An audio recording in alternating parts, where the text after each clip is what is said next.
So our first speaker is going to be Dr. Jeff Strock. Jeff is a professor at the University of Minnesota. He's headquartered at the Southwest Research and Outreach Center in beautiful Lamberton. His research focuses on hydrology, agricultural drainage. I think he squeezes in a lot of hunting and has a lot of fun, as well as nutrient management. So Jeff, thank you for joining us today. Thanks, Bruce. Thanks, everybody. Can you hear me all right? It's good to be here. Thank you for that. I'm going to take a line from Brad as he kind of walks away that I thought Brad's talk was not very clunky, but mine probably is going to be clunky. So thanks for that term, Brad. I'm stealing it from you. So I've given some of the information in this talk previously in other years, but this is more focused for this year, specifically for this particular conference. So we'll go ahead and get started. So I am going to talk about a longer-term trial. I'll get into some of the details after I kind of give you a little bit of an idea of what I'm going to try to cover in the next 35 or so minutes. So we're going to look at yield responses from several different cropping systems and some cropping system work that we have. We're going to also look at some supplemental irrigation responses. So the plot sites that we're going to be talking about and that I'm sharing data with are drained, but we're also looking at these fine texture soils and adding some supplemental irrigation, and we've been doing that work for actually quite a few years. And then we'll specifically look at some of the N losses. We've also looked at phosphorus losses from these sites, but Fabian told me that I wasn't going to have enough time, so I shouldn't talk about phosphorus today. So in case you're interested in P, we could talk about that sometime too. So this particular experiment, Jeff Vetch will be really familiar with, and some of you may be as well. So back in the 1960s, my predecessors built drainage plots at the Research Center in Lamberton, and I have been the beneficiary of that for the last almost 30 years of my career working on them.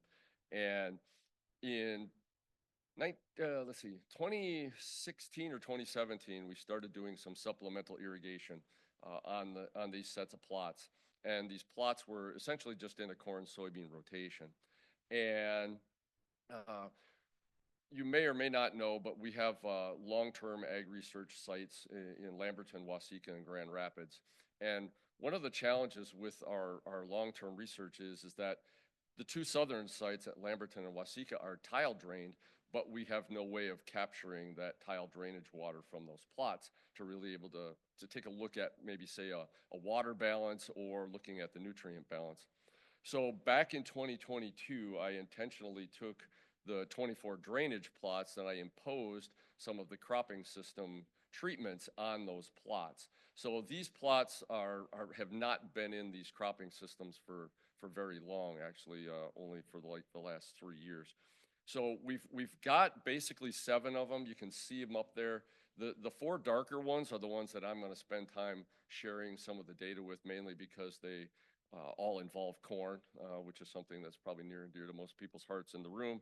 But we've also got soybean, wheat, and alfalfa in some of those plots. So we'll talk a little bit about that as well. So the site, as I've kind of alluded to, is supplemental irrigation.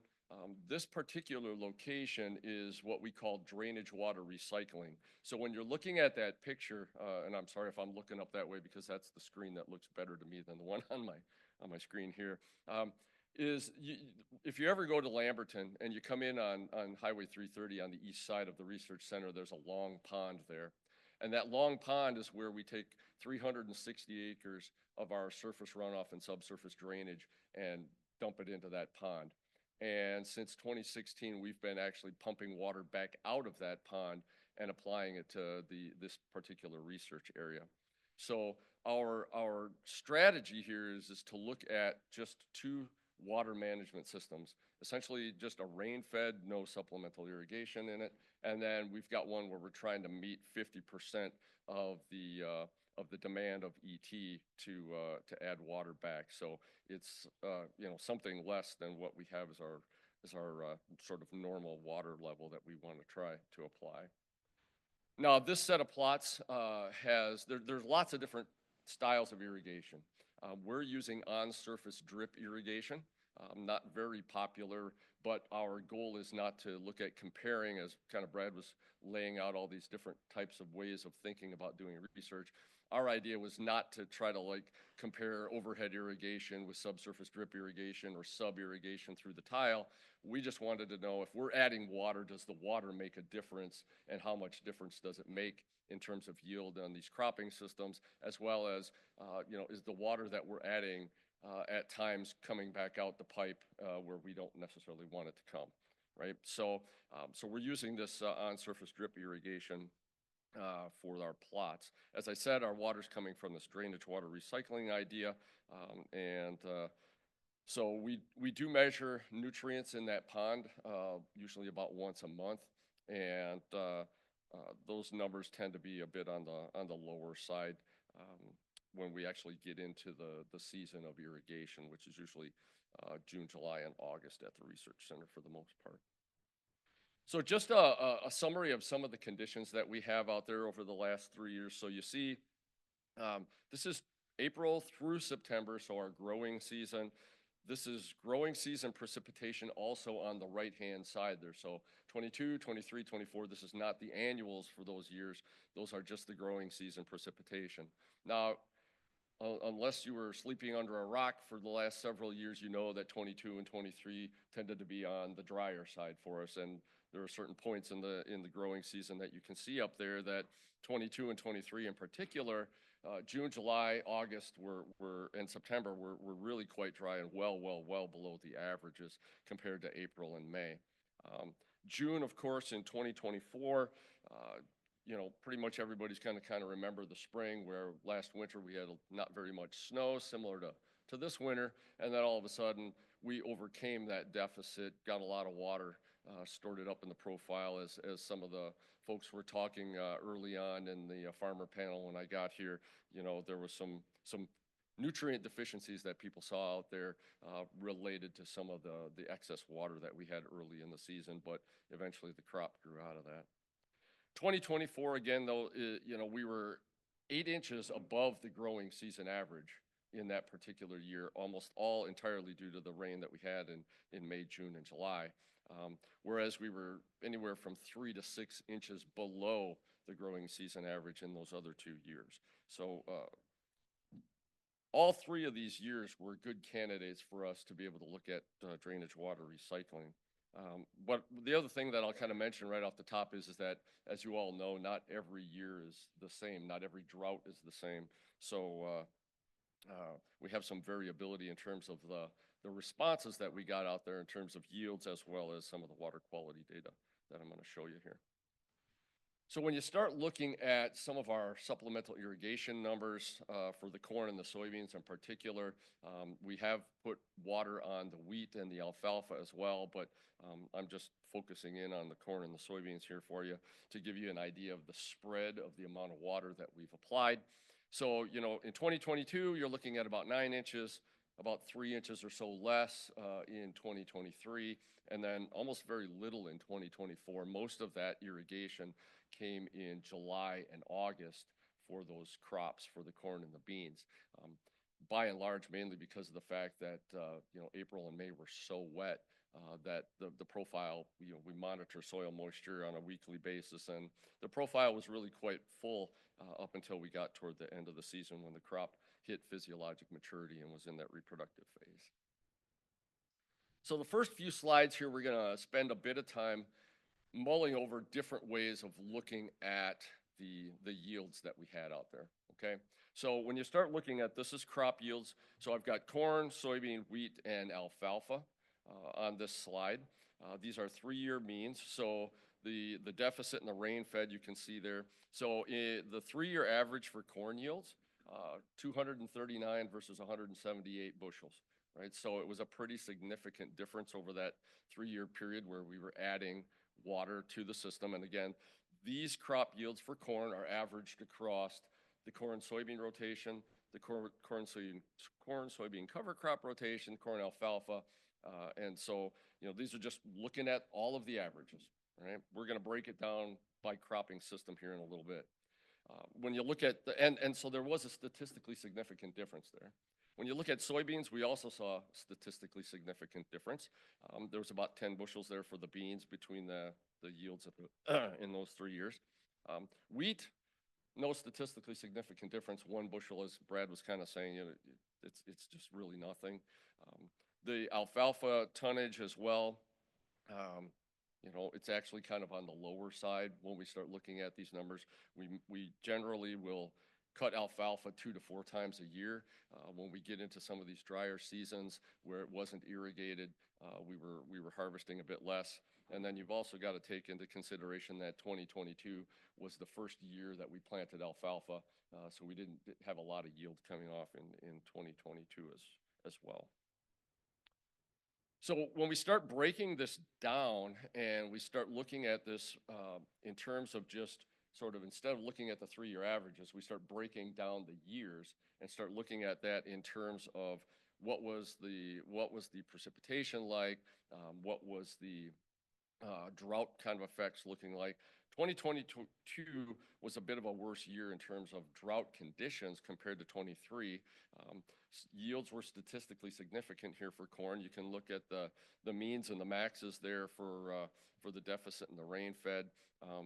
Certainly for rain fed, you know, under those kind of conditions, you know, nothing to sneeze at. 186 bushels is pretty good. So thanks to all of the genetics companies that are out there working for us to make sure that our crops are growing well under some questionable conditions.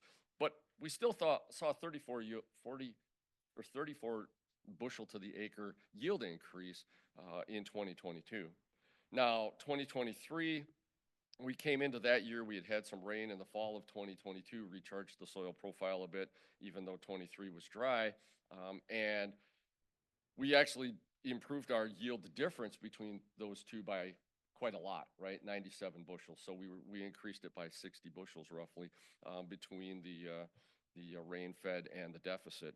And the really interesting thing, if I'd have been showing all of the data when this was just corn, soybean versus when we started converting this over to multiple cropping systems, you would have seen that in 2021, the actual yields for the dry land were actually higher than 186. And then in 2022, the second year of the drought, they went down to 186. And then in the third year of the drought, they went down to 150. So over time, we were seeing these cumulative impacts of that drought on that corn land. Okay, so there's a lot to be able to be gleaned from some of this data when you start thinking about some of the history of what was going on. 2024, again, you know, wet year, we had 49 bushel yield difference here. And again, remember, we were only putting on about 1.5 inches of water in 2024. Now, some of the things that could have, you know, affected some of our yields, although we had the highest deficit yields in terms of the averages in 2024, there are things that can hurt us. And so, you know, when you guys were listening to that panel, you know, corn and beans don't like wet feet. So there are years, especially when you think back to 17, 18, 19, when it was really wet, without the tile drainage in these fields, our cropping systems would have done really poorly, right? So in a year like 2024, really, really wet spring, the tile are really helping out that cropping system. But eventually, because of, you know, the crop just growing and taking up moisture, we started running into deficit later in the season. Well, you know, lo and behold, we add a little bit of water and bang, we can really get some decent yields out of that. All right, so let's take a look at the soybeans.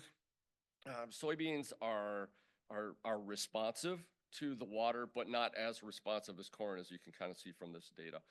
Part of that is an artifact of that we're planting those beans a little bit later, right?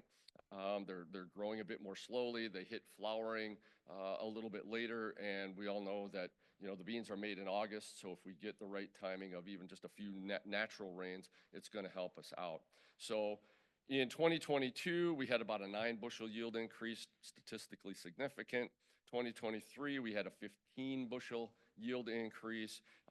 You know, again, sort of when you look at this cumulative effect too on that rain-fed condition, you know, you're looking at going from 54 bushels down to 44 bushels. We lost another 10 bushels because of a third year of drought conditions in there. And that, you know, obviously these are smaller plots, but it's going to exacerbate itself on large farm fields. When you look at 2024, the rain-fed actually outperformed the deficit. And so part of what we were trying to look at this, and it was about 5 bushels. And so some of the things that we were starting to think a little bit about um, did we have some negative effects on that land where we had drainage? So keeping in mind that in the plots that are irrigated this year are going to be irrigated again next year, right? So those plots tend to have higher soil moisture at the end of the growing season, right? I'm not showing all that data, but they do. And when you come into the following year and then you get a wet spring, that makes those plots even wetter. You know, even though we got that crop planted, when we think about what's going on out there, you know, we probably had some situations here where at the time when we were planting, there was a little bit more challenge for that soybean seed to really get going because it was cooler, wetter, and then it got wetter as we went on through the early part of the season. So it may not have been that the irrigation was helpful. It may have been really related to some of those spring conditions. But that's where, you know, the longer data set we have, the better we can kind of look at this and try to interpret what in the heck is going on out there. All right, so wheat and alfalfa, you know, probably not a lot of wheat and alfalfa necessarily grown by some of you out here or maybe even online, but we'll throw up the data there. So for wheat, because wheat gets, this is spring wheat, gets planted early, it really doesn't seem to make any difference whether we're putting water on or not putting water onto the wheat. You know, every year there's 1 or 2 bushels of yield difference. And, you know, frankly, 23 was the best year. 22 and 24, probably a bit more average in terms of some of our yields. Alfalfa, again, first year alfalfa in 2022, so it was not particularly great. Some small differences you see there in terms of yield, although 2023, just partly because of the conditions that we had in the fall of 22, coming into 23, that alfalfa did really, really well. 24 apparently did not like it being as wet as it was, even under the rain-fed condition, and just did not perform quite as well in 2024 for us. So this slide here is a little, well, it's kind of complicated because there's a lot of data on it, right? So the top is the deficit irrigation by cropping system. The bottom is the rain-fed by cropping systems for all of those years. Now, a couple of things that I want to point out, and I'm not going to go over every single number in here, but one thing to point out is in corn alfalfa for both years, you see, or both systems for water management, 2024 has an NA down there, right? So as we're rotating 3 years of alfalfa, 2 years of corn, we rotated out of corn that particular year. So 2024, we didn't have any corn on the ground. That's why there's no data there. We didn't have a failure, just that there's no data. But if we start looking at deficit irrigation, I bolded numbers to look at where and under which cropping systems did we max out yield in terms of our averages. And it's kind of interesting. So in the corn, soybean, wheat in 2022, we had 228 bushels, right? So in that particular rotation, we did really, really quite well with corn in that particular year. When we look at 23 and 24, the normal corn soybean rotation outperformed everything else. We haven't run any stats on these, but just to kind of throw that data out and start looking at it, it's kind of an interesting response. When you look at the soybean responses, again, it's not just one cropping system here was performing the best all the time.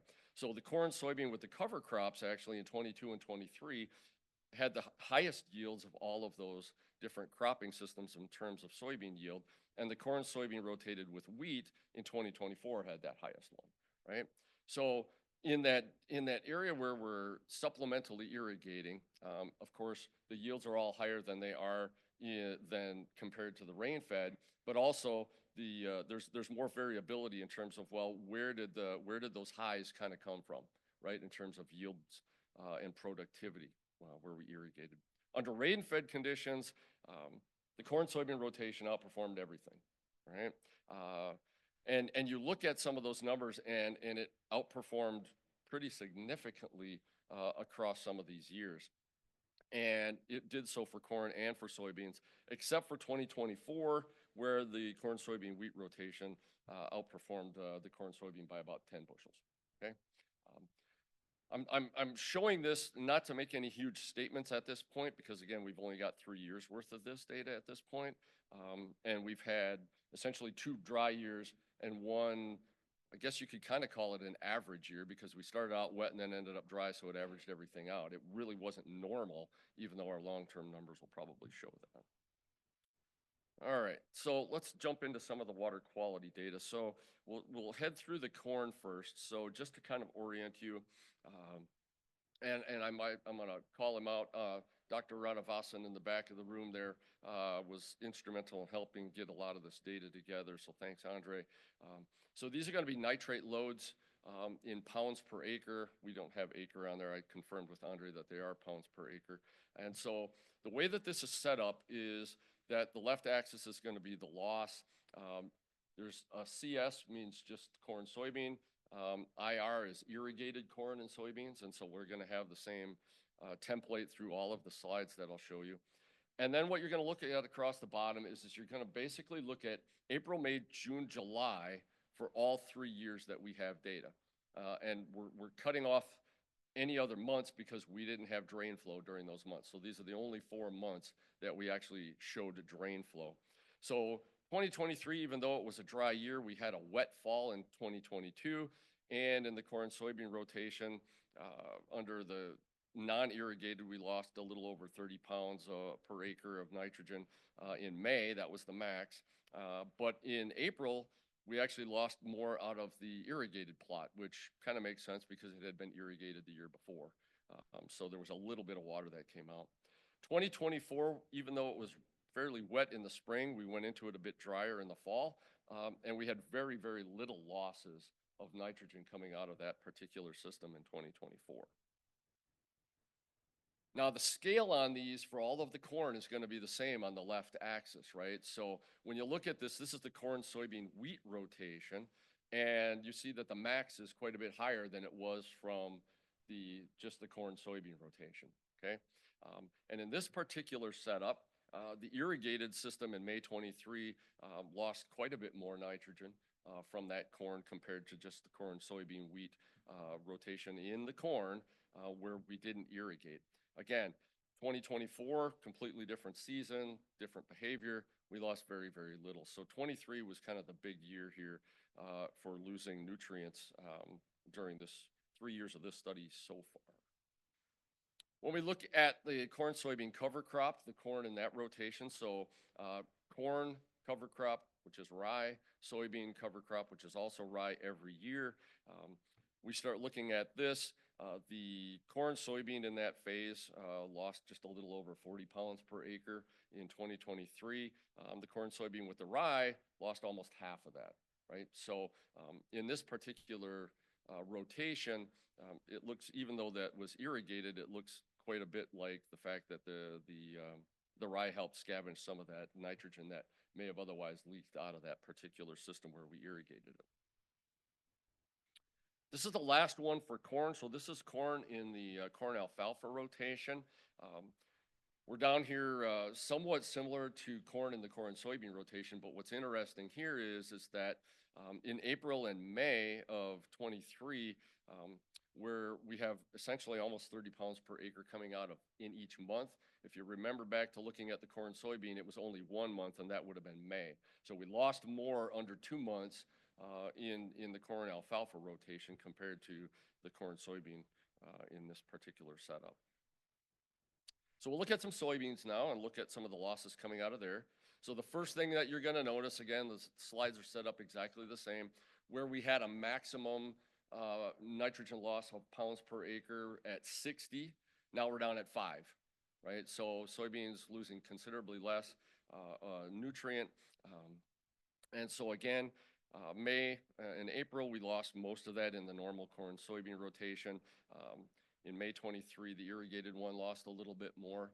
Now, I also should point out that in most, well, let me think about this for a second. In 22, 23, and 24, we didn't actually start doing any irrigation until we got into early June, okay?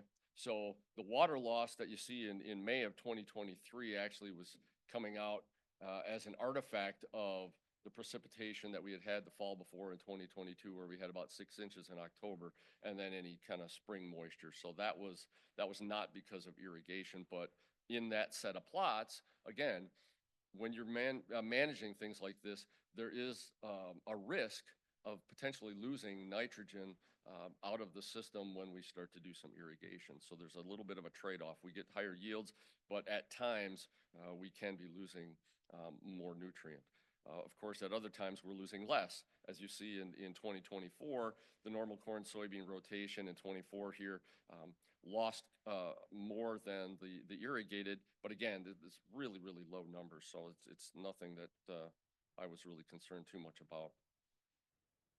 We look at corn soybean wheat rotation, really similar patterns. May and June we're losing, or excuse me, April and May we're losing. In this particular case, 2022 shows that we were also losing some. Again, very, very low amounts, less than a half a pound per acre in those particular months. 24, again, as an artifact of that moisture that we had early on in May, we saw that the irrigated was losing less than the non-irrigated, but then when we started irrigating in June, still a little bit on the wet side, we ended up losing a little more out. Now, some of that, and I guess I'll talk a little bit maybe about it as I get to my conclusions and summary statement, but some of this is just for us. I work with drainage, as Bruce kind of talked about. I'm not an irrigator, so I have been learning by the seat of my pants about irrigation and how it works in our particular soils, right? Ordinarily, we're irrigating sandier soils. These are fine texture soils, and so trying to understand, you know, when is it good for us to irrigate? How much water being held in that profile is enough to carry the crop for another 3, 4, 7, 10 days before we maybe need to turn the irrigation system on? It's all new to us, and so some of this is probably correctable where we lose some of this out, right? It's going to be better irrigation management on our part to understand our system better. Bruce, am I okay on time? Because I haven't been looking at you. I've been avoiding looking at you. Okay, okay, good. All right, so here's corn, soybean cover crop again. Keep in mind, really, really low. This is 10 times less than for the corn. But again, we see in 2024, you know, a spike in June. We turned the irrigation system on, got a little wetter, but again, such a small amount of nitrogen, not really too much of a consequence in terms of loss at that time of year. Take a look at the wheat quick here. Because wheat's only in one of the rotations, we've only got that for the corn, soybean, wheat rotation. This is at the same scale as soybeans. So really looking at very little coming out. In this particular year, 2024, we did not actually turn the irrigation system on to water that at all because of the nature of when it came and then when the crop was ready. But you can see the corn, soybean, or excuse me, the wheat that was non-irrigated lost a little bit more, but again, it was not much over a pound per month. Alfalfa-wise, we're using a smaller scale now, right? So now where we were just at 5 pounds per acre, now we're down to 1 pound per acre. It exaggerates the sizes of all of the bars, but again, here's one of those things, you know, because it's a different crop, we're seeing it behave differently. You know, I know very little about the plants, but I know more about corn and soybeans and wheat than I do about alfalfa. So we're losing, you know, more in May of 2022, some in May of 23, and then June and July this last year, we lost more. But again, this is less than a half a pound. So nothing of any consequence, and certainly lower than where we're actually adding nutrients to the system. Just a couple of slides left. So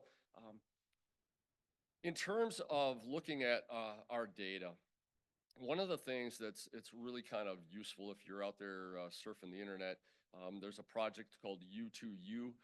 It was out a number of years ago in a project that was a companion to one that I worked with, and Purdue University hosts this site where they have a bunch of different calculators for farmers to be able to use. So I went into the irrigation calculator and I set it up with the data from the Lamberton site. So looking at mimicking the amounts of water we were putting on, trying to mimic the yields that we had from the highs, the lows under these conditions. And I had it spit out some results in terms of some of the dry years, wet years, average years. And so the blue bars that you see there are the actual performance for these systems based on our data. So the blue bars are our data. The dashed line and the solid curve that are on there, those are all based on predictions over the weather record that we have in the model, okay?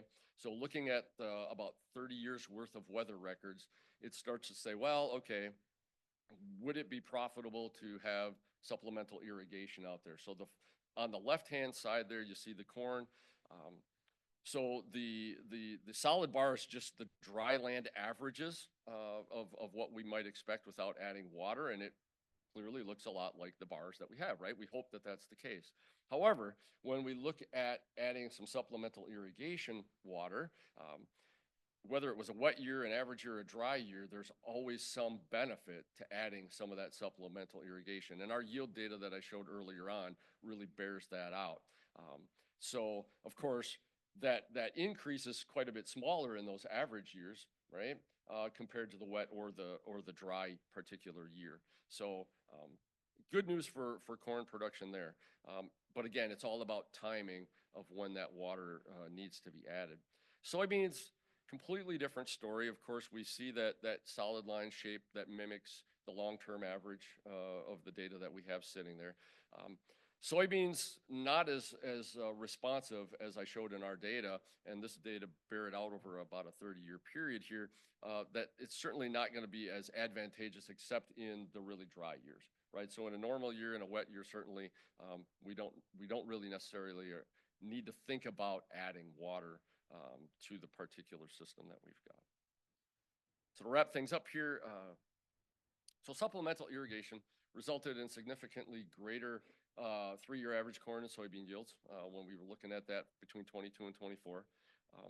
Yield was not consistent among the crop rotations or year when we started looking at that last yield slide that I showed. It was kind of all over the place, except for in the rain-fed, where the corn soybean rotation, the traditional rotation that we use on a rain-fed condition, was much more consistent, having the highest yields. Under the rain-fed condition, nitrate losses by crop showed that the corn, the soybeans, the wheat, and the alfalfa followed that order in terms of which one lost the most. So corn lost more than soybeans, soybeans more than wheat, wheat more than alfalfa. Under the rain-fed conditions, when we start looking at crop rotations, nitrate loss was higher for the corn soybean with the cover crop, corn soybean wheat, corn soybean, and then corn alfalfa when we started looking at that data sort of as a composite. So, you know, when I look at this, we have some advantages to being able to add some water using our technology of drainage water recycling to do this. But when we start looking at it, you know, adding the water, the weather is really an important variable that relates to the nitrogen loss, and we can't just look at it as what's happening during that season. We also have to keep in mind what happened the season before as we go through and look at that performance in terms of water quality. And certainly, like I said, from a management standpoint, as we learn more about managing it in terms of trying to not only have optimal yields for ourselves, especially in the bean area, but also looking at from a water quality standpoint, so when do we have that on and when do we turn it off so we don't cause drainage to happen when we really don't want it to happen. And that's all I have. Thank you. Did I get done okay, Bruce? Make up a little time? All right. Do we have a Do question? we have any questions? Let's see here. Oh, boy. Oh, yeah, you got a couple there. Got some coming in here. All right. What do you think you didn't see much rotation yield advantage in these? Why do you think you did? Whoop, oh, there we go. Why do you think you didn't see much rotation yield advantage? So this is a great question from Anonymous. The part of the reason I feel like, well, we did see some rotation differences in yields across the systems, but some of the yield rotations maybe weren't as broad as maybe what we think or maybe we hypothesize that we might get. And I think some of that is that we've only had these plots in this these sets of rotations for 3 years, right? So the corn, soybean, wheat at this point in time had only been through one cycle of corn, soybean, and wheat. We have not had 6 years or 2 full rotations of that yet. So I expect over time that, you know, some of those cropping systems and the rotations are going to change. And I say that based on some of our long-term work that we have at Waseca, Grand Rapids, and Lamberton, where we've got our large systems that we do start seeing separation and yield among some of these cropping systems. So good question. Okay. Did you collect all of the drainage water? Was it all recycled as irrigation? Okay, great question. So yes, we collected all of the water. So this is another aspect of our system and drainage water recycling in terms of managing the water that you're collecting, okay? So all the water was collected. However, the pond has an overflow. It actually has 2 overflows. So once it gets to a certain level, any excess water leaves the system. So did we capture and retain all of the water that came off? No. We captured what the capacity of the pond is, and then we used and drew from that. The question being, was it all recycled as irrigation? No. The vast majority of it, because we're only irrigating essentially some small plot areas, the vast majority was still left in the pond. Now, I'm going to elaborate a little bit on this because this is a really excellent question, because it does reflect back on, and pull the hook when you have to, Bruce, because I'll stand up here all day and talk otherwise. The idea here is that if you're thinking about using drainage water recycling, okay, so you know, we have sources of water, right? We could drain from the river if we got a permit. We could pump from groundwater if we have a permit. We store water in a pond. Our ponds existed already, so we didn't have to build them. But you know, if you've got the right landscape, you could build a pond. The thing is that when we think about the water quality aspect of it, and Dave, this is some of the stuff that we had talked about in terms of water storage on the landscape, is that one of the things that we would want to think about is if we want to have some capacity in that pond for the next growing season, right? Do we think about if at the research center we're irrigating more land, we could easily draw that pond down, right?